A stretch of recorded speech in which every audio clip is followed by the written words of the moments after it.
All right, here we are with this new idea, this new This is so podcast. stuffed. Podcast. It is very scuffed. We're starting new podcast, new idea. New Because hey, new everyone on Toko Twitter is feeling the content rave right now, man. Everyone's getting the inspiration to start doing stuff. Everyone's like bringing each other up. It's exciting times in Toku Twitter. Some people are starting dub groups, Some people are taking on a challenge that might be a little bit too big for them at their current skill level, but they're gonna try anyways.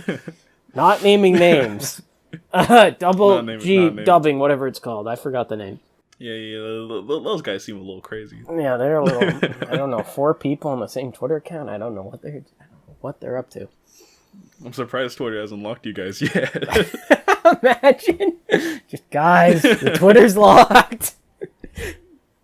Bro, I love accounts like those because Twitter headquarters just sees like 4 IP addresses on one account at once, and it's insane. I think my favorite thing is the no indicators of who's talking. We just don't know. I just have to guess by like the grammar. I think I can kind of tell when Peter's talking. I can tell when Peter's talking. No offense, Peter. Yeah, here we are. We don't even have a name yet. That's how basic we are with this idea. Oh my god! I was talking with. This is so dumb because like we're talking about people who like the podcast people might not know. I was talking with some people that we were both mutually friends with, and I came up with a name, but I forgot what it was. I think it was like Incoherent Rambling or something. I forget, but it's not that good of a name objectively. Don't worry, I had a couple dumb names in the pot too, but maybe we can like the big one on my mind was like College Boy Taisen. College Boy Taisen. Exactly. Yeah, just throwing Taisen and it's Toku related all of a sudden. Brother. What if we do like a bit at the end where we just spitball a bunch of names and then whatever one we like the best, we cut into where we're talking about the name. All right. Yeah. So here we are. Our test subject topic of the week is Kamen Rider Revice. Everyone's favorite show. Toku Twitter's favorite show. Every week. Favorite Reiwa season ever. No one has ever complained about it. It's insane. I have never made probably 10 videos in total of me screaming at the television while Revice is on the TV. To varying degrees of happiness or anger. So before we continue, I feel like we should put out our names maybe. I'm Gia. He's at Ghially on Twitter, except the L's are I's. I got so confused. This is a side tangent. I would try to look up your name, and I was like, why isn't it coming up? And I'm like, oh, it's I's. Yeah, because someone out there for some reason has that and their account got suspended like apparently years ago, but Twitter just won't kill them. Like I need them. Well, he's Gia, and I'm Digital Jacob, or just Jacob, or @GuySilg on Twitter. Kind of famous, not really.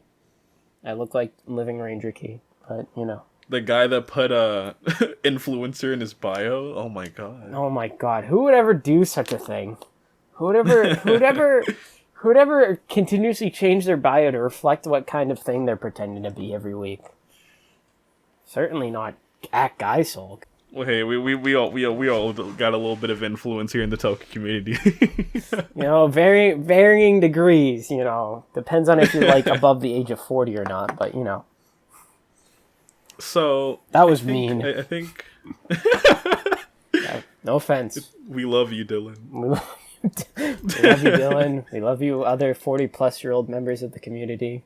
You built this from the ground up, but now I'm going to burn it.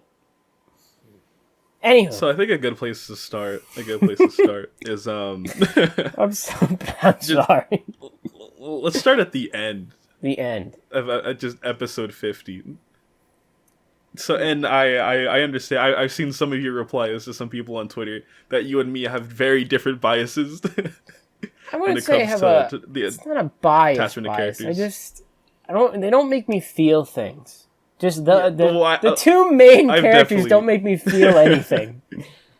I've definitely made it clear that I am attached to Icky and Vice. I've certainly enjoyed them as characters. Because you know what? I'm glad, people can find enjoyment, of things I don't like. And I enjoy things people, other things people don't like. So, I think it works out. Which is exactly why I wanted to choose you as a host, aside from the fact that we're both in college. Yep. We have differing opinions.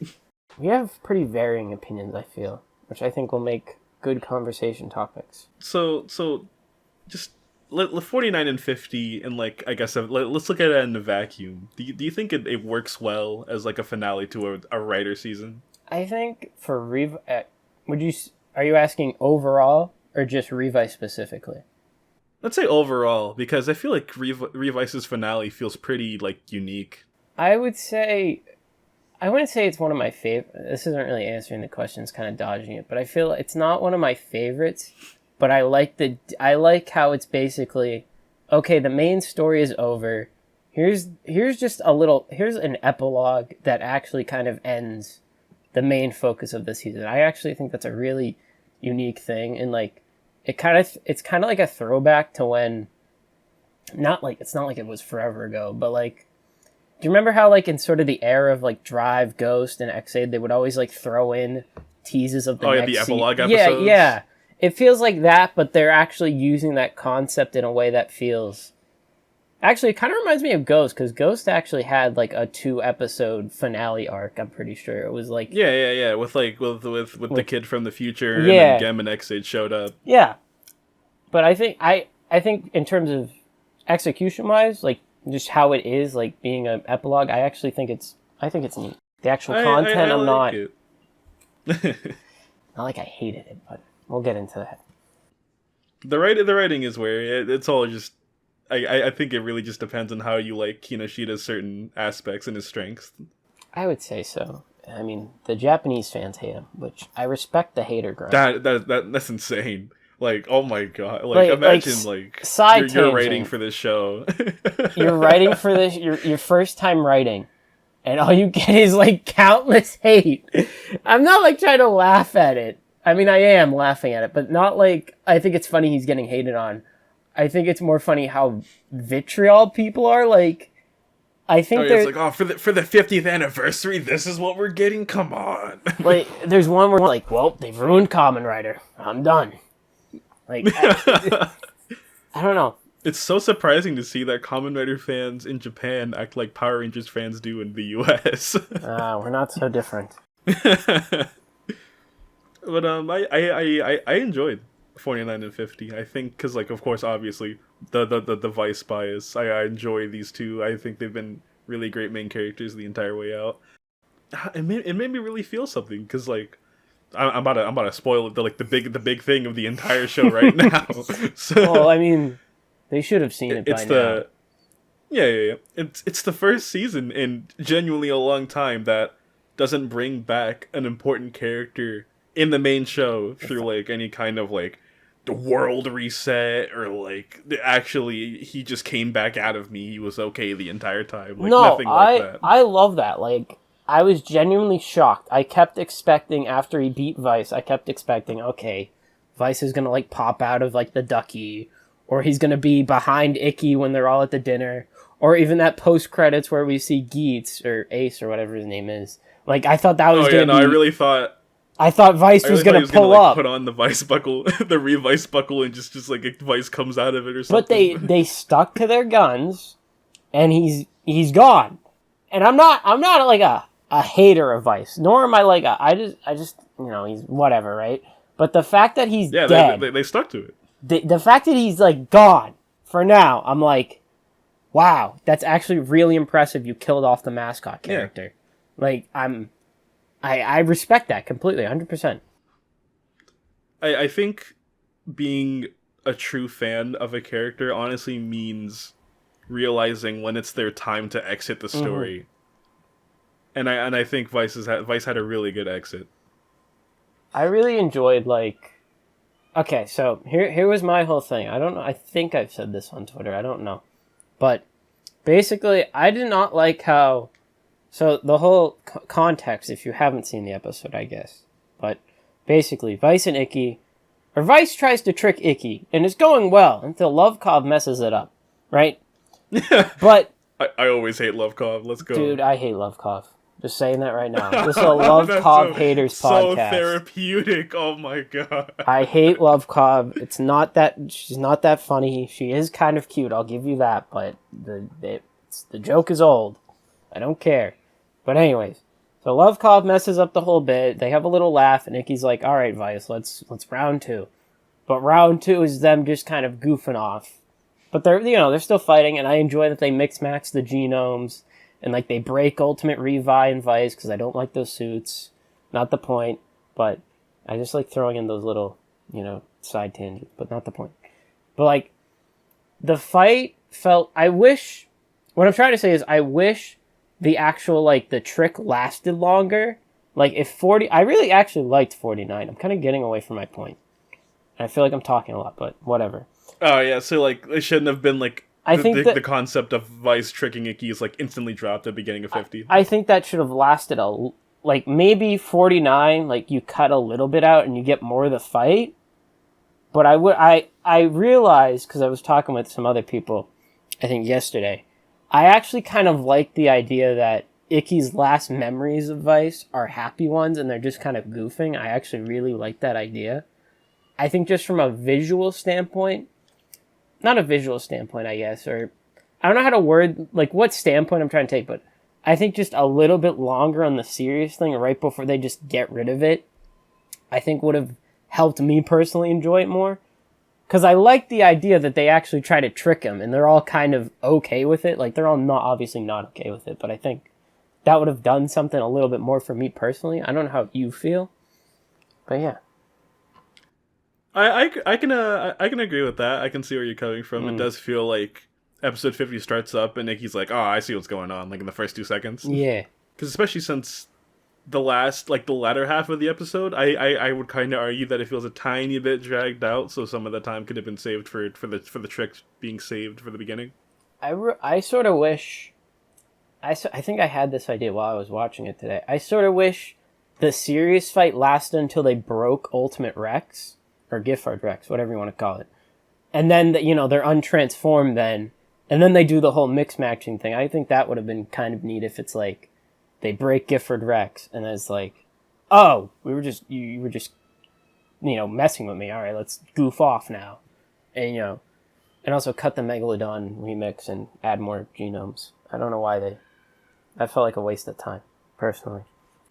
I don't know, because it's like, I feel like, not to cut you off, but I really like the idea that we have two, it's the main riders, and they're fighting each other with their forms. I really wish they did more with that, just a little bit.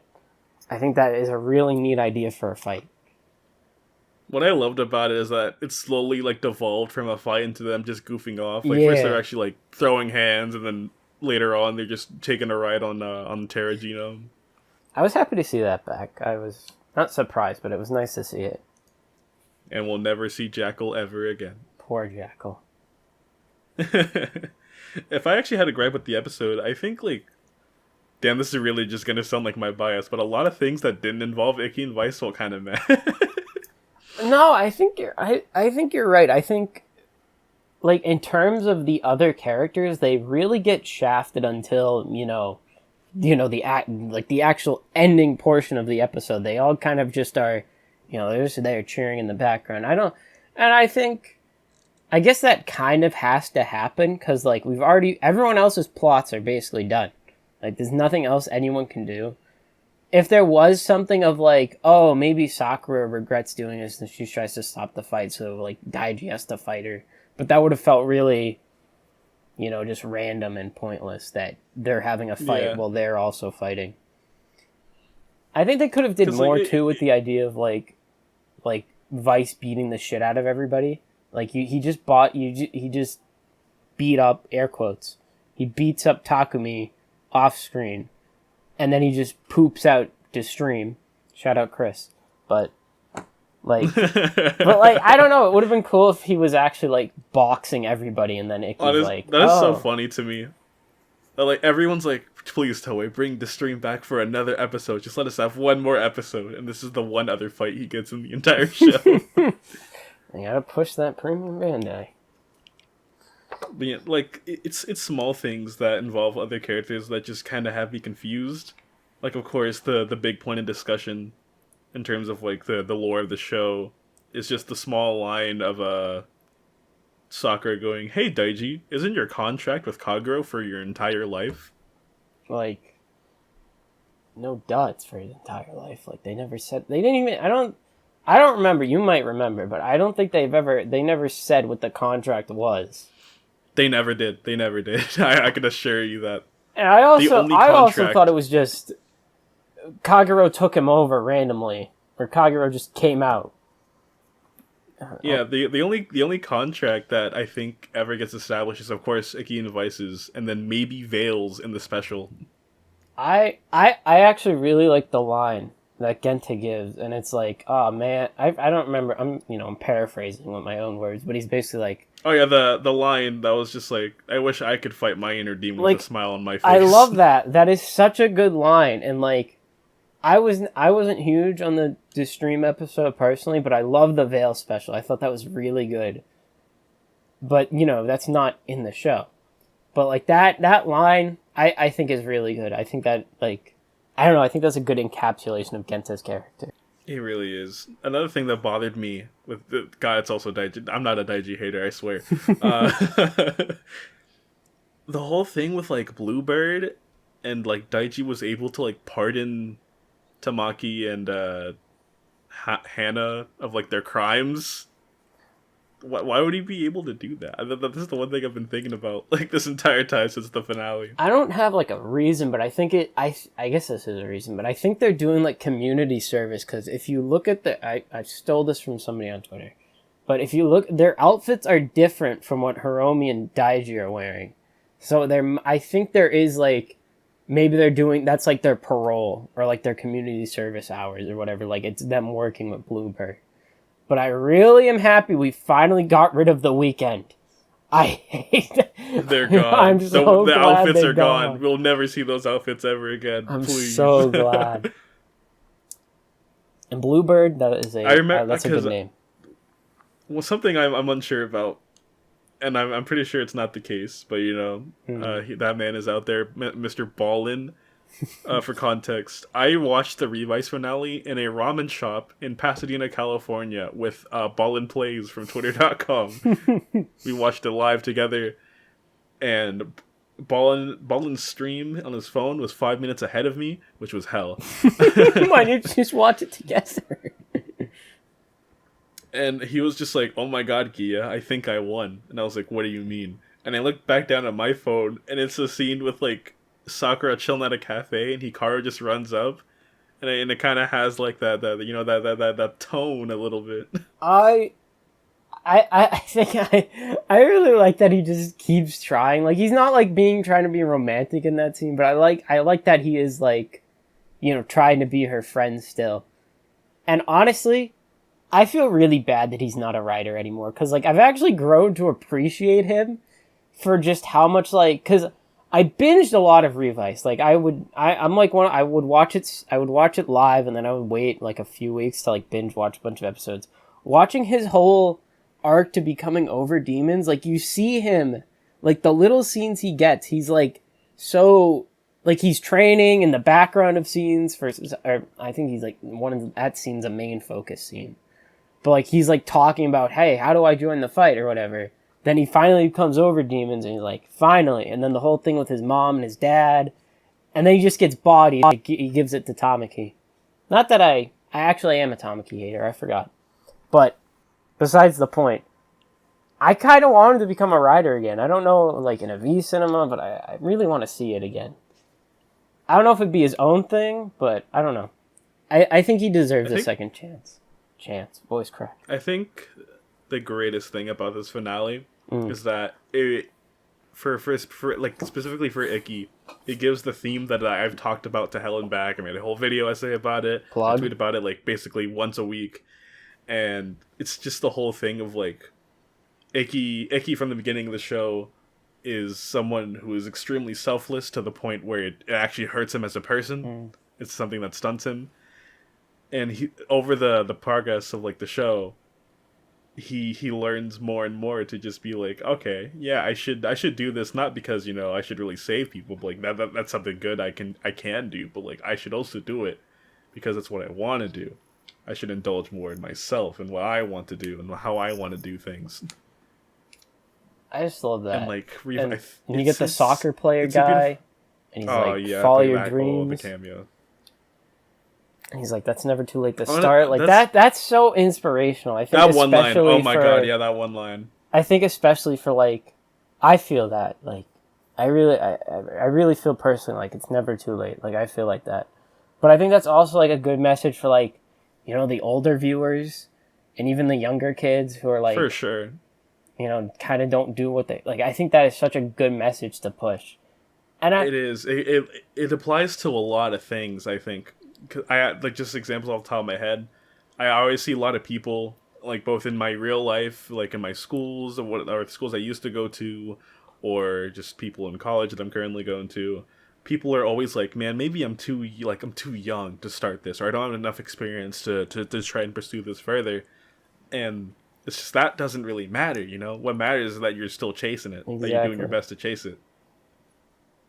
I don't know. Because now I'm like, oh man, maybe it is a good finale, but I'm like the hater in me. But I think the strong points of Revice are that when it is good, it is really fucking good. And I don't like to swear a lot. I know it seems like it, but I don't like doing it. But when it is fucking good, Revice like hits every point it makes. It just so happens that personally there's a lot of points that they don't hit. I said that on Twitter of like, this finale embodies everything Kinoshita is so good at writing in the show. Because like at its base, Revice is a personal story, even though like with all the main villains and the tone and the scale of the plot, it swears that it's not, but it is. It's a personal story about like the growth of humanity as a whole and like the reality of maturing. And that, like, maturing as a person isn't such a black and white or 2D concept. It's a very complex thing. And I think, like, a lot of people, including me, when you talk about, like, the personal things, a lot of people complain that, like, Gifu... Okay, Gifu is a terrible villain, personally. I think he is very bad.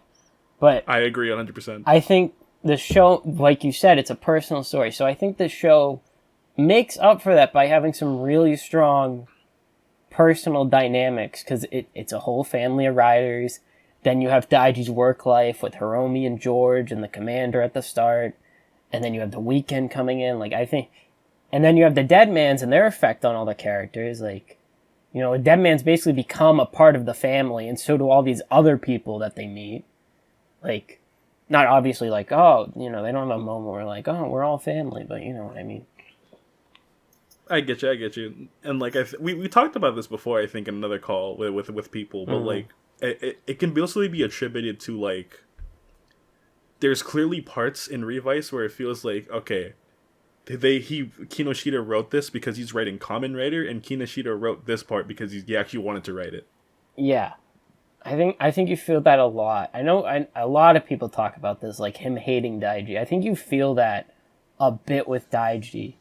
And like you go from Daiji's appearances live, episode 10, not even not even breathing room for him. You go immediately into Sakura. And then even then you go immediately into Bari Rex after. Like, not calling him a hater of Daiji, but like he barely gives this guy room to breathe. And then oh yeah, for sure. Episode 26, everyone hates on episode 26. I actually enjoy episode 26, but whatever. It's like they were like, okay, this is the end of the arc for Daiji, like, and then everyone's like, no, and he's like, oh, yeah, you're right, it's not the end, I got you. And then you get episode 44, which is the best episode in the show, and I will stand by that. You can fight me on it. I'm actually really glad that he listened. I hope that can kind of set like a precedent for writers now on. Yu Takahashi, if the audience say something is bad and you should steer away from it, maybe it's time to steer away from it. The audience doesn't like your robots. Maybe don't have robots in the show. I don't like the robots. But yeah, it's crazy. It's just like damn, everyone said 26 was kind of bad. All right, sure, yeah, I'll bring him back. All right, sure, I'll just but then make his arc really bad, and then I'll fix it with this one episode, guys. Don't worry. And it set like another weird precedent of like, wait a minute, I just realized, well, I was trying to fix Daiji's arc. I forgot to give an ending to Sakura's. So we gotta throw in another form. We gotta throw in another one. I had a conversation with somebody about that episode and like that whole mini arc. I think it's kind of terrible. Just I can agree. No, I can agree. Like, okay. Like, I don't know if you I feel I'm gonna lay it down for you. How I feel. One, I like Invincible, John, whatever. I don't really, it doesn't matter, not the point. I really like Invincible, I think it's cool. I don't like the stamp, but not the point. The design's great. But it comes out of basically nowhere, I would argue. I actually like the idea of Sakura going, oh, we're equals. I don't remember what she says exactly, but that's kind of the vibe I got. I'm just gonna say shit and you can correct me. How about that? We can do that. Yeah, let's go. Okay. Yeah. So Sakura basically goes to Lovekov, hey, we're actually equals. Like, we're partners. Like, I can't just have you running off or making you into a weapon the whole time. I think that really, Lovekov's like, yeah, you know, I'm gonna protect you, you protect me. Like, it's equal. And I actually think that's a cool idea because she is protecting Sakura, but becoming the armor, which is kind of sick. It just so happens that they rush through how she got the stamp actually, and also that it just happens. And then on top of that, I can understand that. They put that same thing in the episode where Tamaki becomes Overdemons, and where they beat Gifu. Now, mind you, putting Invincible John and Gifu's defeat in the same episode I think is fine. But then you plug in Overdemons Tamaki, and he and Sakura basically have the same moment of where they show up late to the fight and help. Just one so happens to be getting a power-up that episode. And it's like, why didn't you just have Tamaki show up last episode as Overdemons? Definitely.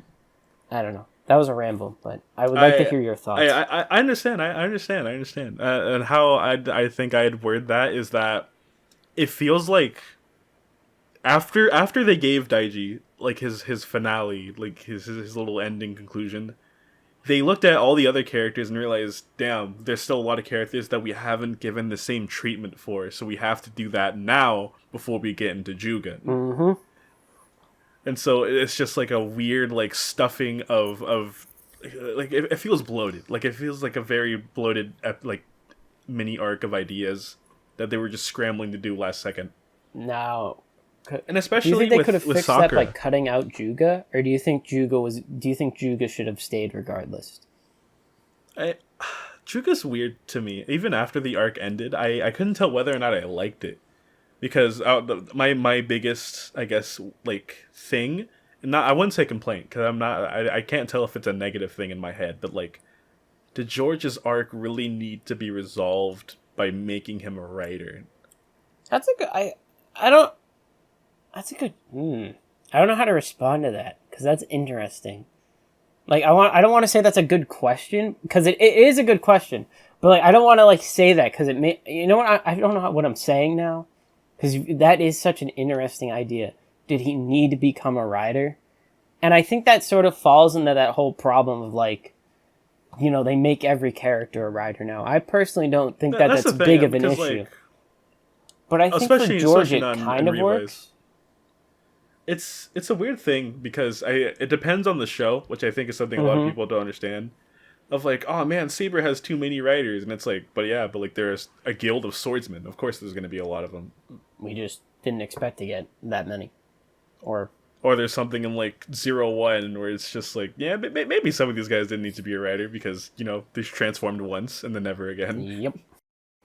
But with Revice, it's I wouldn't because who was like I think there was legitimately only one unplanned writer.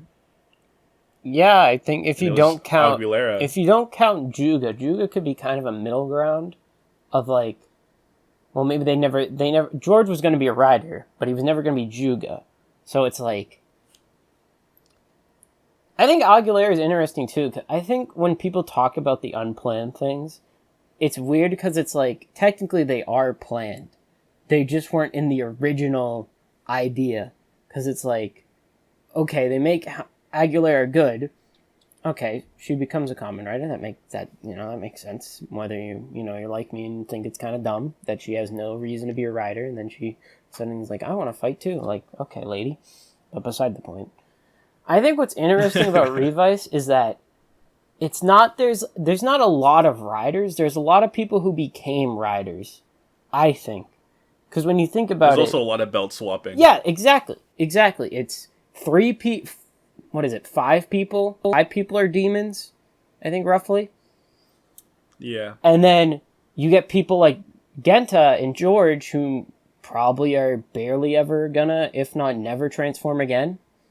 Like, and then even... Yeah, people really, like, give, like, oh, man, you have all these writers, you have Revive, Vice, Live, Evil, Jean, Demon's Veil, and it's like, okay, but you're not really considering all the circumstances, because, like, one, Revice are a duo, like, even if you treat them as separate, the show will treat them as one. Mm-hmm.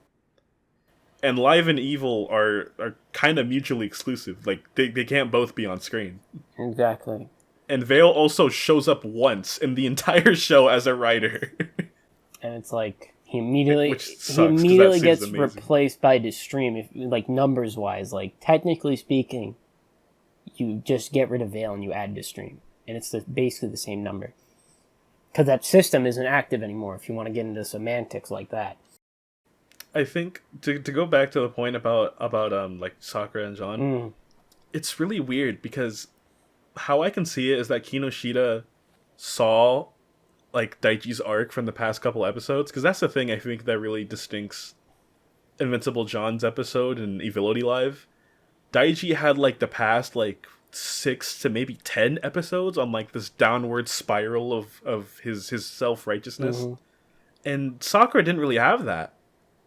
Sakura's arc, I feel, basically stops for a majority of the show.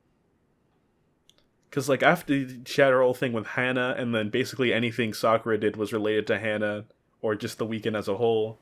Or if not, it was just her crying about Daiji. Yeah. And so after Daiji comes back, it's just like, oh, all of a sudden now Love Cough is having these problems with during the fights, and she's shedding skin. Like, boo-hoo, Love Cough. Not really boo-hoo. But it's just, I don't know. I think Sakura is like, because I think Sakura is fine, right? Not a hater. But, yeah. Sorry, I was distracted for a second. It's weird, because I feel like some people could make the point that maybe Sakura just didn't need a final form. She really doesn't, with me, I think. She doesn't, but the weird part, or not the weird part, or like, I think something important that to remember is that basically in, like, the writings team, the pitch, and then Kinoshita's, like, ideal version of Revice, Sakura probably would have been the main character. So that's how he tries to write her. Mm-hmm. And there's always the rule of cool, like, okay, give her a final form, it's cool. And, like, you know, rule of 3 isn't that, but, like, rule of 3 is that you give the main, not, that rule of 3 isn't applicable to Kamen Rider, but, like, the way I would say it is, rule of 3, you give the third rider a main form, or a final form. Rule of 3 doesn't, the rule of 3 is a completely different thing. But you get what I'm trying to say. Yeah. It's just a bunch of whole thing of, like, okay, I just spent all this time doing Daiji's arc, and, like, as a whole, it ended up being good. I was able to turn it around, but I basically ignored these other characters. But also, I have to defeat Gifu, like, next week. I ignored my OC. Now I have to integrate her final form into the episodes. But we also need to set up for the movie. Ugh. It's so weird. It's like, I completely forgot about Sakura at some point, so I have to salvage the arc to give her the conclusion with Love Cough, but also I need to defeat Gifu so George can be the final villain for a couple episodes. At the same time, I've been building up Tamaki for being a Kamen Rider for like 10 episodes. I don't have any time. I just gotta throw him in there. I don't so get why. His debut seems pretty lame. I don't get. I like her getting the scythe, right? Like Shubil for Sakura, but I don't get why that just wasn't her final form. Like why? I get they probably didn't have Invincible Gene done or whatever they did, right? But just why not do something then? Like the scythe is fine, but it's sort of the same thing as what is it? Necrom with the whatever it's called, the Gongon, not the Yujo burst. Not even Yujo, the Gongon catcher. That's what it was. When they just gave him that, or even Grease with the double twin breakers with the dragon splash jelly. Like you're just giving them a weapon, and you're kind of calling that an upgrade. I would argue Sakura's is probably I would argue actually Necrom's the best because that was actually a new thing, not a repainted thing or a reuse of a thing. But beside the point.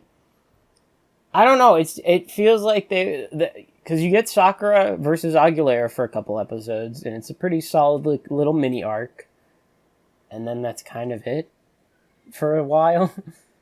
Admittedly, it goes right into the Veil stuff, but then the Veil stuff isn't fantastic either. I feel it feels weird with I'd say like Tamaki for example that I feel like it happens to a certain certain characters here and there in the show, but it's just like, okay, we definitely have this end goal in mind, but like the main trio stuff is more important, so we have to write this first, and then we might possibly forget to do them later on, so we have to shove them in at some point. It makes you think, and you especially feel that with Tamaki. It makes you because like he had 10 episodes. It makes you feel like my fault. I was just gonna say it makes you feel like why try to make all these characters into riders, like I don't know. That's a good point. It's like, all right, we're doing the main three first, but, we're going to throw in all these other people. But then, we're not going to focus on the other people for a while. I don't know. But continue what you were saying. I say, because, like, with Tamaki, he had, 10 episodes straight of just, I want to join the fight. Let me join the fight. I want to help. I want to protect Hannah. Look at my headband. Blah, blah, blah, blah. I got my headband. I'm part of the weekend now, guys. I have a gun. I'm helping. He doesn't have a big forehead. I swear, guys, come on, please, come on, guys! I'm the new Overdemons. Isn't that cool or what? He has all this time, just begging on his knees to Masumi, please give me a belt. And then it just ends with him getting a hand-me-down, brother. I'm fine with him becoming Overdemons. I think the problem is just he shows up and he's like, guys, I am Overdemons now. I protect everyone's smiles. And then he joins the fight. And then 2 seconds later, it's like, wait a minute. Is that Sakura? Does she have a plot important thing? Damn, I'm no longer important. I like the energy he has as Overdemons. I like how he acts in the suit. I don't know why. Because, I don't like him. I don't know why. I just like that he's just waving. He's, doing a little salute. I don't know. I don't think he needed to be a rider, but I would have, if anything, I would have liked him to become his own thing. I think that's my thing. Because it's okay, now Hikaru doesn't have anything. When Overdemons was Hikaru, I feel. It's certainly, Hikaru was a weird thing in the show for me. Obviously, I was one of the people hating. But I think we all were Hikaru haters. The first two episodes, it was a genuine hatred, and then later on, it just became spite balling. Always spite ball, and that's how I operate. Also, I hate Build. It's crazy because when Overdemon, we saw him in the leak, we were like, who is he? Guys, oh my god. It's and Hiromi. We all threw it. We had the community basically had 4 different options. We had Genta, we had George's dad, which in hindsight was kind of stupid. I don't even remember that one. I'm glad I've never heard it. I heard a lot of people say Masumi should have been Overdemons. We had he doesn't even have a face. Genta and George's dad, George himself, Hiromi coming back, some people and Tamaki, and then over all of those thoughts, we just see the guy who some people learned his name on that episode. He became Overdemons. I feel like I knew it. I feel like I learned his name then. I don't remember now. I feel like I did, but that's such a funny concept to me. Oh, wait, like, what's his name? I remember specifically in like the episode before he became over demons, and he started like really being like, I want him to be a writer, and Sakura was like, come on, Hikaru, and he was like, he had a name the entire time. He had a name. I felt that way with like all the weekend members because like they only got names when they died. Literally, his dad. I literally just know him as Ninja Dad. I don't know what his name is. Like I remember when the mom died in that one fight, and then he goes back to base, and Hikaru says her name, and I was like, that name has never been spoken in any previous episode. Like you cannot lie to me. She did not have a name. I wish the weekend was better. I wish they didn't exist. This show kind of suffered from like a whole faction deal. I really had hope. This would have been. I guess when the season was announced, we had the Deadmans and Phoenix, whatever. I had really hoped this wasn't another fucking faction thing, but then it just became there's Phoenix, then there's the Weekend, but then the Deadmans are kind of doing their own thing still, and then there's just Olteka. I can't believe they somehow did it worse than 0-1. Oh my god. At least 0-1, two of the factions came together, basically. Yeah, in my opinion, it was like 0-1 had this weird thing of like Hiden, Ames, and then Metsubo Genrai, and then you eventually throw Zaya in the mix, and then eventually Ames just kind of stops existing because Yaiba leaves to Zaya. And then eventually all of Metsubo Genrai just kind of goes away, and then they come back later. And then Hiden eventually goes away. We could do an episode on 0-1. We really could. And it's like, okay, this is just meh. But then you have, oh my god, the early discussion for Revice and what it ended up doing with everything. It feels so disappointing. I remember the biggest thing I remember. I always talked about it with Ballin because Ballin was like the main person that talked about it, but like. I really wish the beginning was just. I really hope Phoenix just doesn't become generic evil organization, and it totally did. Like I love their whole aesthetic. I really did, and then they just made them were actually evil. It wasn't even like they were all evil. They just made Akashi so, just a terrible villain. Like not even good terrible. Just he's awful. I think, and it's like. He's running Phoenix now, and he basically makes it evil, and it pisses me off. Because, like, I love their whole idea. They could have flipped it on its head for the 50th. Like, the organization that looks like a bird is actually good. Like, that would have been so funny and clever, I feel. But no, it's just, we're actually evil, guys. Like, ugh. It is so funny with everything, because I remember, like, the biggest, like, the actual twist that we all loved back in the day was the chameleon twist with Hiromi and Wakabayashi.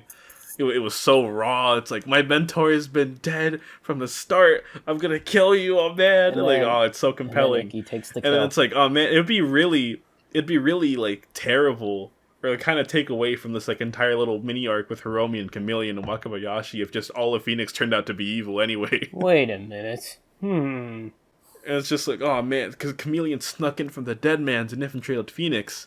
Actually, the guy who runs Phoenix also made the Deadmans, yep. So, He also gave Olteka the Demon's Driver. That was such a weird point in the fandom with Revice, because everyone's still sad from Hiromi, but then there's just, like, the small crowd of, like, Olteka lovers that slowly grew of, like, actually, you know, he should stay. At Ballin. Ballin really likes every other demons that isn't Hiromi. That's crazy. He really does. I think it's time we talk about him. I think it's time because I feel talk about what? What are you alluding to? We're talking about Hiromi now. It's his time. Kamen Rider Demons. Kato. I don't know how to say his last name. He's Hiromi to me. Karota Hiromi Junya Komatsu. The greatest Kamen Rider ever. How do they create such a good character on accident? I don't get it. It's not feasibly possible to make one rider so raw. Everything he does, I'm like, yes, Hiromi, do that. Like, everything. Even when he gets bodied, I'm like, all right, Hiromi, you'll get him next week. Every week he would get bodied, but I'm like, all right, Hiromi, it's okay. And then they throw him off a cliff, and no one tries to save him, and it is still the worst moment in that show. I don't even like the Daiji arc, but that is so bad that half of those characters can fly or run fast, and they don't do anything, and they let that man walk all the way back to rural Japan! That's so funny to me, because, like, I thinking about that in, like, a view of things, I was like, man, it's okay. I was like, man, how come Daiji just didn't try to, like, swoop over with, like, Bat or something? Or how come Revi and Vice didn't use the Terra genome to fly over? Or Jackal. And I was working on my video essay for episode 18, and so obviously I had to rewatch the fight. I felt absolutely flabbergasted because I don't remember it at all for some reason. I do not remember it at all. But like, Volcano has jet boosters. I knew you were gonna say that because I think I watched the video. I watched the video again like 2 weeks ago for inspiration on that Hiromi thing I'm trying to write. I was like, he's making some good. I was like, points. He can fly. It's like, I get it. Kinoshita was like, Kinoshita, you know, like I feel like every time I talk about Revice, this comes up, but it's like, all right, Kinoshita really likes this guy. Even before the first episode script is done, we're going to make him into a Kamen Rider. But yet you still feel the need to hate on this man, like, every week? Like... Oh my... The absolute, like, torture it was to be a Hiromi fan during the first arc in the fandom. Oh my god. Because you're just like, man, he kind of had this weird moment in episode 1 where he felt like they were building him up to be special, and then he just gets bodied. Yep. And then he comes back, and he's like, the second episode, and like, Wakabayashi's like, damn, bro, you got bodied, you're getting demoted. So you're just like, damn, you kind of start feeling for this guy. You kind of want to see him to make a comeback. And so slowly you start seeing him try to work harder and harder, and then the evil arc starts. And like I love how they built him up like, oh man, maybe Hiromi's evil. Like that's that 1 week where we like, it was a very thin possibility that Hiromi could have been evil. And they just pull the greatest fast one and make him into like the I use so much hyperbole when I talk about Hiromi, but they make him into the coolest rider in the show. They make him into literally Spider-Man. Like, it is for so real. Cool. If you do not like the demon suit, I do not trust you. Like, it is insane. He's like, he pulls up, he shoots evil, and he's like, Icky, here, take the X-Aid stamp. I'm gonna fight this guy real quick. Don't worry about it. Like, it's so raw. And like, no, everyone was like, okay, whatever the Spider Riders is going to be evil. No, he's a good guy! Like, it's so sick! He is like the most wholesome, most righteous character in the entire show. And then they flip that on its head. Because then they're like, actually, that's kind of a bad thing that he was that righteous, because then that infects Daiji. And then... Oh, that is great. And then he comes back, great. And then he's like, Daiji, I was wrong. I was too into my justice. You gotta stop. It's great. That's one thing Kinoshita is like, he does in spades, and it's subverting tropes that you expect a writer season to stick to. And it's like the changing of his catchphrase. George is literally like, "Don't say that ever again." Yeah. And Hiromi's like, "It's small things like it's very small things throughout the season of like, oh man, Icky is too selfless, and maybe Vice isn't actually all that bad." Or maybe Kagura was actually needed the entire time. I still hate that, but like, yeah, you did it anyways. Kagura was needed the entire time, and maybe Daiji's a little too focused on saving humanity. Or maybe John shouldn't be so like hesitant to let Love Cop fight, and all the stuff like that. And it all culminates, easily the best example in the entire show of just Hiromi. Hiromi is the most main character Kamen Rider ever, despite being a side rider, but that's his downfall. It's so funny that he's literally he is literally like the most side character Kamen Rider ever, like as you just said. But literally he gets his belt taken away and he's off the show for like 10 episodes, and then he comes back. He's like, "Hey guys, I'm back. Daiji, come back." Daiji's like, "No," and Hiromi's like, "All right." Like, and then he pulls out, like, not the weakest suit in the show, but he pulls out, like, a base form power-up and absolutely meets Daiji and Holy Live equally. And he's like, "Daiji, do you understand now? And Daiji's finally like, I'm sorry, I get it now. And then Daiji fucking pulls out Ability Live and is like the culmination of like everything. I just adore that whole exchange. And it's like it is really great. I don't know. It's crazy to see how like Hiromi's arc, it's easily like I feel like I really want to rewatch Revice just to see how that plays out. I really just watch it too. straight, watch Dear Gaga to see the comeback and just see how it all like comes together. And it's crazy. Like he initially comes in because he figures out that it's Daiji, that evil is Daiji, and he's like, you know what? You're a youngin, bro. I have faith in you. I don't know why you're doing this, but like I'm gonna take you down though. And he transforms into demons. He has a cool fight, and so he's decided, all right, I'm just gonna fight until I can get Daiji back. Which I feel like a lot of people honestly don't remember that TBH about Hiromi. The entire reason he used demons in the first place was to get Daiji back.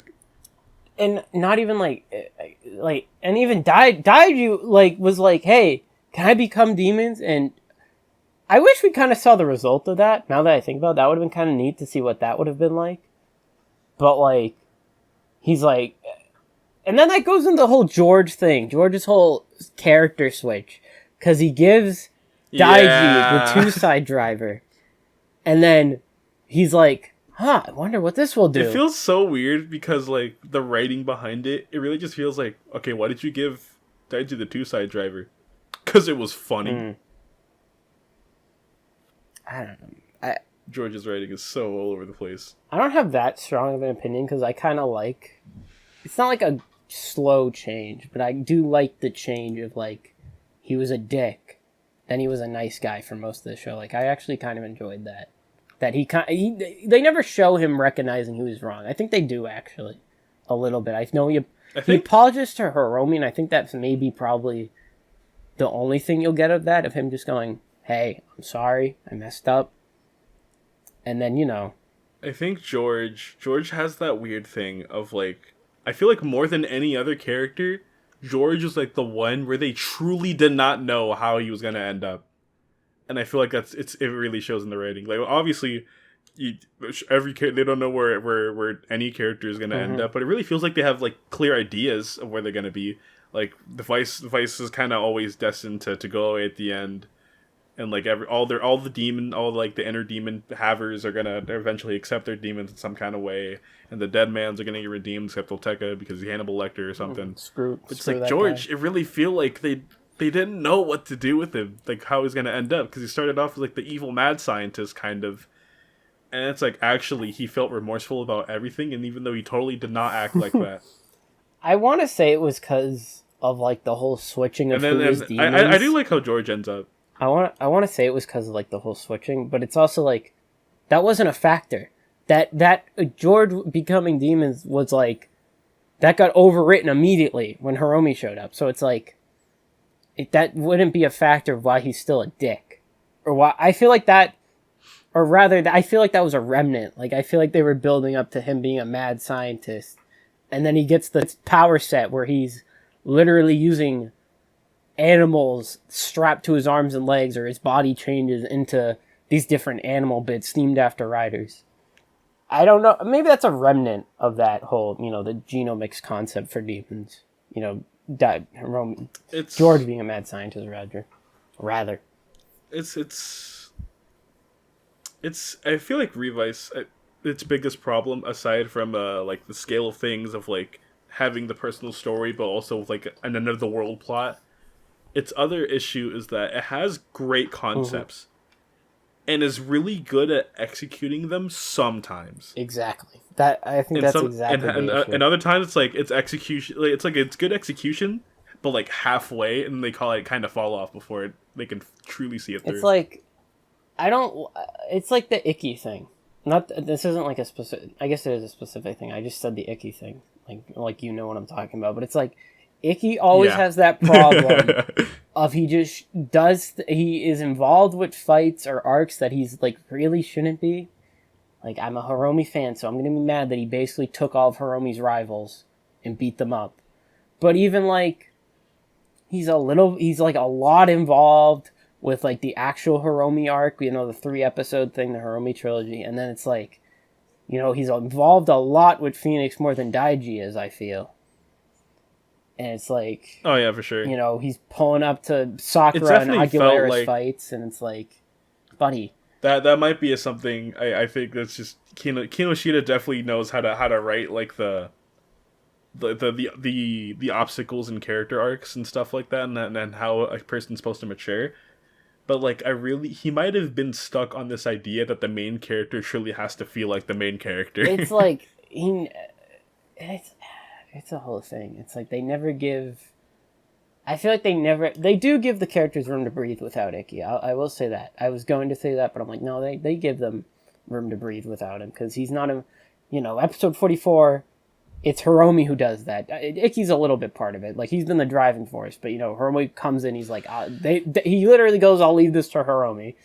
But it's like, he pulls up to Daiji's fight with Kagero in episode 26, and he just randomly fights Olteka in the background. It's like, you didn't really need to be there. It's like, yeah, we don't really need to see this. You didn't even need to be in the same building. Like, that could have been somewhere else. I don't mind if they fight in the same episode, but they didn't need to be in the exact same spot. Honestly, I feel like some people will argue different, but I really think, like, not only is it a bit of a problem with Icky, but sometimes it's a problem with Sakura. because again, Sakura is, like, the second main character to Kinoshita. Basically. And obviously, the thing I will always bring up is just, Daiji, you're finally back. You have your own writer form. Anyways, Sakura got a belt in the mail. Let's tease a really cool episode with the 3 of you guys. Never mind, just kidding. Sakura has a belt in the mail, and then Daiji's like, dude, no, I need my screen time before you become a writer. Nikki's like, hold on now, you're being a little bit too harsh. Now, this is where Daichi. I think if they didn't do Juga, obviously they didn't know they were going to do Juga at the time. I'm not saying that. If they had just given that, what was Juga, 3 or 4 episodes? I think it was 3. Yeah, 3. If they had just used those 3 episodes to just space out everybody a little bit more, I think that would have really helped Revice in the long run. I think it really would have helped. I don't know how you feel. I think that definitely, but I think that's an interesting idea. It makes things weird because I don't have any suggestions of how Toei can fix this, but I will state that I feel like it is a problem. Toei, somehow, somewhere, you need to figure out how to just clear the important characters, like their actors, clear their schedules somehow. Because each time we have a character that has to be important at some point, but they're busy, their arc usually is the one that everyone's like, yeah, this felt really weird. Like, this felt like really long. Like, the ending came really late. And obviously, Disaster and Genta. I know Disaster VA, because he was a popular one. I think he was like in Haikyuu or something. He could barely be around. So every time he came around, it felt weird. So Ren and Disaster's like entire arc together came so late, like literally right before like the climax of the entire story. And then just Genta. I don't know where his actor's been going. I don't get that. 2 episodes. Dude's just... he's only. I feel like as a whole, he's maybe part of like 10 episodes entirely of Revice. Like, it's insane. That's why I feel that episode, the Disstream episode, it feels so flat to me. Because not because I was like a fan of Genta and I wanted him around more, but it's like the dude wasn't even like he wasn't even the actor in the special. It was this other guy. And I'm not saying that makes a difference. It kind of does, not really. But my point is, like, we don't see Genta. Oh, no, especially when he's literally, like, a different person mentally. Literally. And it's like, I really wonder if there was, I don't even know if this was possible, but if there was some sort of legal thing that they couldn't use. They do use stuff from the Veil specials, I think, like, footage-wise. But there's nothing. It's like, you don't see that actor, and, like, Daichi from X, who plays Masumi, all his lines are dubbed over. Like, he's in the show, sure, but, like, it's not him talking. It's older Masumi talking. So, I don't know. Maybe there's something. Maybe I'm just talking out of my ass. It's weird, because, like, I definitely think Revice had it worse than Saber did with Disaster VA, because Genta not being around just meant Vale had to be there and stick it out the entire time until 42. And he was just the most annoying presence. Yeah, I agree. Because after Genta, like, becomes Vale, like, literally just after, like, the debut of Vale, I'd say right after that, he just kind of becomes stale. He just there immediately. Because, yeah, oh man, he had a cool showcase, and it's like, we have to fight Vale. And then they fight Vale, and then Vale's like, I'll get you next time. And that's how it is for the next, like, 10 weeks. I wish they did more with Vale, personally, because that's a cool idea. They had some ideas going on, like, here and there of, like, oh man, he's kind of reflecting, like, being a father figure to Daiji, kind of, with how he's trying to like, kind of, hey kid, you should partner with me to be a demon. Do drugs, kid. And then they don't do anything with that. They just completely leave. I love how half the people. I love how both him and Gifu. They're not. Well, Gifu doesn't like go. Hey, make a contract with me. But he tries to just get contracts with random ass demons for no reason. I mean, there's a reason, yeah, but you know what I mean. Like, he's just like, hey kid, you wanna make a contract? Like, I don't know. It's just funny. Yeah. That's my biggest piece of advice, Toei. Just keep your actors somehow, man. Just like, I don't know, give them some kind of agreement that their acting and other things should be kind of limited. I 100% believe this stream was supposed to be in that middle arc. I don't even want to call it the middle arc, because it was still like it really fell into like the 30s. I feel that whole spiel of just kind of shit happening. I can't even properly describe it, like what that arc is, because like. Shit just happens. Yeah, Revice really like lacks focus on what the arcs are about. I think I'm eating, sorry. It could be a good thing or a bad thing, depending on how you see it, because I remember that other talk we had with, like, Sun. Shout out Sun. But, like, I love you, soldier. Saber, some people could feel that Saber arcs are really too, like, focused. Like, okay, you clearly have this arc about fighting Daichi Kamijo Caliber, and then you go into the trader arc, and then you go into the end game. And with Revice, it's like, okay, we're kind of working for Phoenix right now. Oh wait, Daiji's evil. Except no, he's not. No, not anymore. And then right after that, let's just go beat up the dead mans. Let's just go straight to their base. Let's blow up their spaceship for some reason that they have. No worries. Weird UFO thing. And then we got to find Oteka. We found Oteka, and then he broke out. Oh, he killed Hiromi. Oh, we're gonna just meander around for a couple episodes. Oh, Icky. Oh, Vale's here. Icky lost his body. Oh, now him and Vice are fused. Vale's here. Gifu just started floating out of the wall. Oh, everyone's going berserk.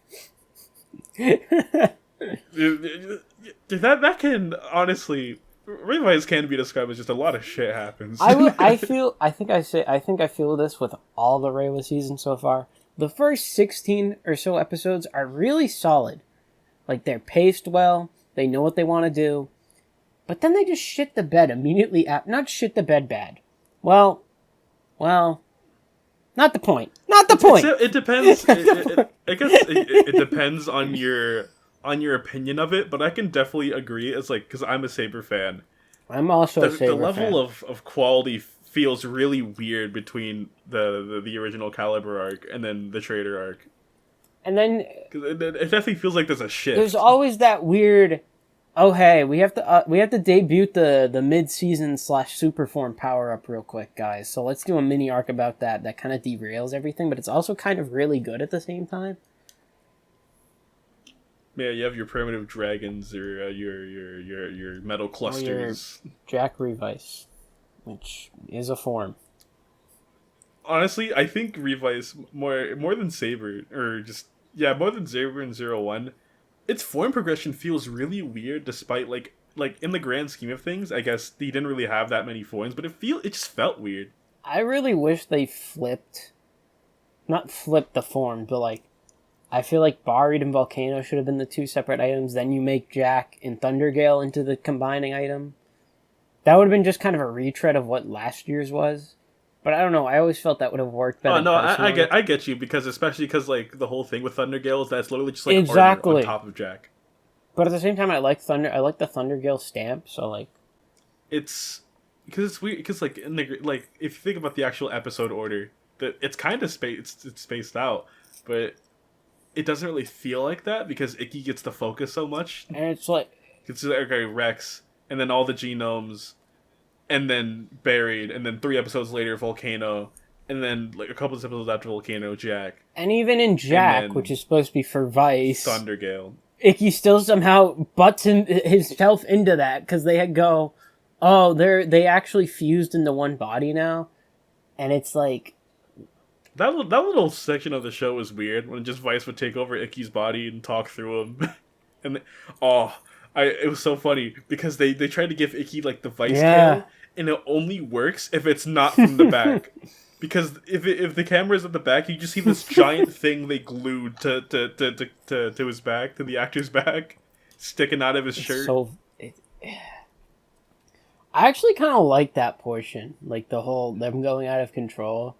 But then that's also kind of in the arc where it's like, the show is dragging. But I think I feel that a lot with the middle arcs of Reiwa. I look back, I'm like, it wasn't that bad actually. Yeah.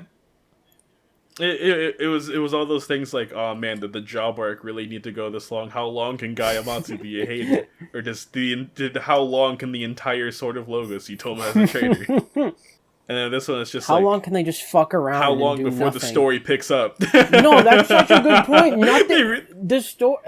It is an arc of mini arcs. It's incredible. Yeah. After it's like, okay, we beat the dead man's. Now it's just a lot of stuff happens, and all of a sudden now Daiji's a traitor. And then that somehow like funnels into the final arc. I don't want to say amazingly, because I don't think it's amazing, but it funnels into the final arc really well, I guess. I didn't even enjoy the arc, but it flows. It has a strangely solid third arc, I feel like. I think it depends on the execution person. of a lot of its ideas. I feel like aside from like maybe episode 46, the execution of like all of its ideas in the final arc feel really like well written. Like there's a lot of effort behind it. Like Kagura coming back, the entire thing with George and his daddy. I will say, even though like George and his dad are such a weird thing because it feels like they really go back and forth with the tone of them. Because like first you think they forgave each other for during the Ultimate debut. Except, actually, no, they didn't. But then they forgave each other again during episode 42. Except, no, they didn't. George is like, I hate you. And that it's so funny. I understand the impact of it and like what it was trying to do. Of like, okay, sometimes just when you have rough times with family, you really have to try and fix it before they're gone forever. Your coping mechanism shouldn't be, I'm gonna destroy all my friends. Oh, I was gonna say that, but also like I understand. It's like sometimes when that stuff happens and your family member is just suddenly gone, it's overwhelming. It's fast, and it feels weird. The show doesn't have to try and make me feel that though by having him die off screen. And George isn't even. I actually kind of like that George isn't there. I think that's interesting, but. I like that George isn't there. I just wish, like, because Hannah was there. What if he tried to see it from Hannah's point of view? Just, like, anything of, like, man, I wish my son didn't hate me. Like, anything. Just give us anything. Because not only is it just that, but, like, he had 3 separate, like, fake deaths throughout the show. Of, like, oh, I'm dying. I think I'm dying. And the next episode, he's just standing around again, like, oh, okay, yeah, I'm here. So then he just dies off screen. He's just... It's I was laughing so hard. Everything about George's like little arc is it's. No, I think I was gonna say this. I had this thought. I feel like Juga would have made a really good, not a V cinema, but like a movie. Not even a summer movie, just a random ass movie. Like I think I guess it would be a V cinema. But I feel like that would have been so cool. Like Here's a little side story of George fucking everybody up, and then we fix him by the end. I think that would have been kind of interesting. I think what's interesting to me is that no matter how people feel about the show, no matter whether you think it's mid, it's the greatest thing ever, it's like spawn of Satan. Racist. Everyone just kind of agreed that Hiromi was the best character. And like, everyone goes, Hiromi's the best character, and then they're like, oh yeah, Sakura and Hana, they're totally gay. Like, it's funny. Not funny that they're gay, but you get what I mean. It's like, there's things that people universally agree on. Which I enjoy. It's like... Yeah. Except, everyone universally agrees about the Hana Sakura thing, except for Toei themselves, apparently. You're not wrong. That's really funny to me. That's so funny to me. They're just so adamantly against it was even worse. It got so much worse during the girls remix special, where it's like... I don't know if we can cover that. That's not over yet, so we can't cover it. Yeah. But, like, it's so funny to me that one of the characters said, you guys are really, like, sibling-like. And it was Reika of all characters! I don't know what's going on at Toei. I don't know what's going on with John Toei. But I love you. This week on Kamen Rider, it's John Toei's barely disguised fetish. Mm-hmm. Yeah, I think as a whole, like, we've been kind of going around from random thoughts here and there throughout this entire, like, little recording. And I would say, maybe if I was listening to this, I would say it might be a bad thing. But honestly, I think it describes Revice perfectly. Yeah, we're just all over the place. And, like, one of us is focused, one of us is kind of focused, but we're both, like, enjoying it. I don't know. And at the end, we end up at the same place. Kamen Rider Revice. Yeah, I feel. It's all right. Like, it's a good show. If you're able to look past a lot of its shortcomings, and the fact that it's very clear that the writers did not know what they were doing at a lot of points, it's a good show. You know what? Revice has more. Well, no, I was gonna say it has more high highs, but Revice is like a middle of the road show. I feel. I say it's not. I feel like it's not. It's not that it has a lot of highs than it has lows. It's more so that the highs are better. Its highs are really exactly. Good. That's what it is. Its highs are really, really good. Like even if it has, you can make the case that it has more lows than highs, but the highs are really good. I would say the quality of the highs. It's so funny to say that. Just the quality of the quality of the great moments, I think, slightly outweigh the bad moments. But the bad moments are still, I don't want to call them bad. I do want to call them bad, but like more the not favorable moments, I would say, to be a nicer person for once. Yeah, but at the same time, I feel like Revice has this thing where it can recognize its lows, so it makes highs to try and make up for the lows. Like, this is such a side tangent now. But it's like, we're about to wrap this up, but it's like, okay, we didn't give an insert theme to the final form, but we're gonna give everyone else an insert real quick. Don't worry about it. Like, yeah, that's because the bad man, apparently his voice was hurting. Yeah, okay. Which is why they probably did an icky solo to make up for it. Sounds like a him problem. He didn't need to be in the song. Just take cough drops, dude. Just take cough drops. Just don't talk anymore. Problem solved. Yeah. Just stop being in like every insert. You could just quit the show. I'm sure they could just say Vice has a throat problem. Yeah, just find a replacement. Just like change the voice actor, not like, just pretend like everything's the same. And like, just whenever he showed up in the show, just put a blur over his face. Problem solved. That might be the best thing, TBH, in terms of post Revice content, because depending on that dude's availability, they might just have to replace him. That's the crazy part, because they actually kind of saved themselves because he's dead now. Because now it's like, he doesn't have to come back, but at the same time, if he comes back, except he's totally coming back for the winter movie. Definitely. I just hope he dies again to just make sure like they. I hope they bury him actually this time. Honestly. Like he doesn't fade away. He just kind of like has a physical corpse that they bury. Put him on a cross. Get one of those in one last time. Yeah. So I'd say overall my thoughts on Revice is that it's a good show. It starts off great. It kind of its second arc more than any other Reiwa season really feels like they didn't know what to do, but its third arc really tries to bring all of that back. Kamen Revice. Keyword tries. Sometimes succeeds. Oh, episode 44. Not the point. Okay. Kamen Rider Revice, more like the Kamen Rider Demon Show. If you watch Revice for anything, just watch it for Hiromi. Like, and everybody else, honestly. I'm not huge on most of the other characters, but like they have their moments. Like, I enjoy Ikki from time to time. I really actually like Daiji a lot. Sakura and Hana, yeah.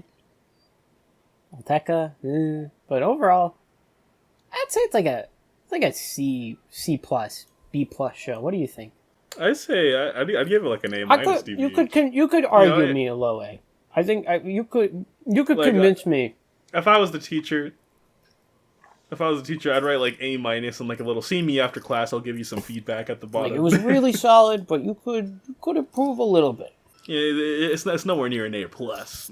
No, I'm just giving you it's more like a B plus if anything, but I'm just giving you an A minus to boost your ego so you'll feel better. Revice is the kid who's like always just trying to be perfect. It's like gets a B the one time. My biggest hope for Revice post show is that I hope all of this doesn't just discourage Kinoshita from coming back. I really feel like he could do good if he realizes what was good about Revice and then expands on it. I think if they don't give him... I don't think the toys are even a problem, but I think if they don't give him such, like... I guess they're always going to be huge casts. I don't know what I'm trying... I think if they give him a even more focused kind of show, I think he'll do better. Revice was already focused on the personal stuff, as we said. But I think just Kinoshita's really good at setting up the concepts and the baseline of what the arc should be, and if they bring back the guy, Hiromi arc, he can really draw out the strengths of the characters. If they make them like a writing duo, I think that's a really strong partnership. Like if they're both working together on the show, I think there's some real potential there. Exactly. So, moral of the story: always have a partner, but make sure you never forget them. Wow, that was actually a really good bit. That was a good ending line, yeah. I'm proud of myself. If this is good, yeah, we'll upload this as a first episode. But yeah, we'll see you later, everybody. College Boys Taisen. Taisen. Episode 0. We'll attach this to another movie. Definitely. Bye. Have a good one, folks.